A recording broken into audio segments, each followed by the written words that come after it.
ஐயா வணக்கம். ஏய், வணக்கம்ப்பா. உங்கள் ஊரில் கரண்ட் வசதிலாம் இல்லையோ? அது எங்களுக்கு தேவையில்லைப்பா. இன்னைக்கு ஜனங்க சொகுசாக இருக்க பழகிட்டாங்க. சொகுசாக இருக்கிறது தான் நல்லதுன்னு நினைக்கிறாங்க. உண்மையாக எது நல்லதோ அதெல்லாம் தூக்கி வீசிடுறாங்க. ராத்திரி நேரம் வெளிச்சத்துக்கு என்ன பண்ணுவீங்க? அதுக்கு தான் மெழுகுவத்தியும் விளக்கும் இருக்குதே. ராத்திரி நேரம் ரொம்ப இருட்டாக இருக்குமே.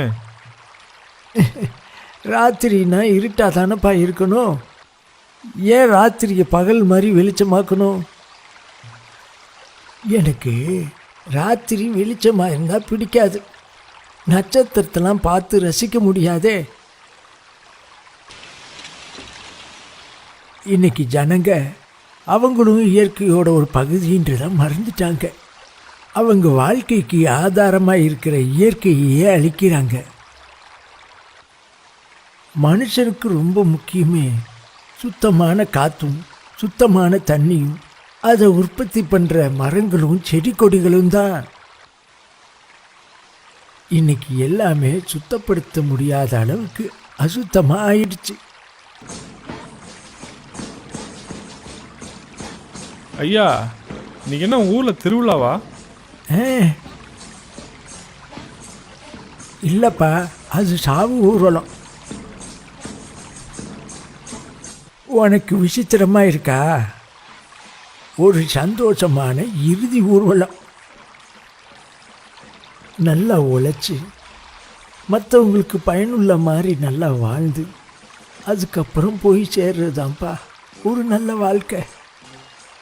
இன்னைக்கு இறந்த அம்மாவுக்கு 99 வயசாச்சு.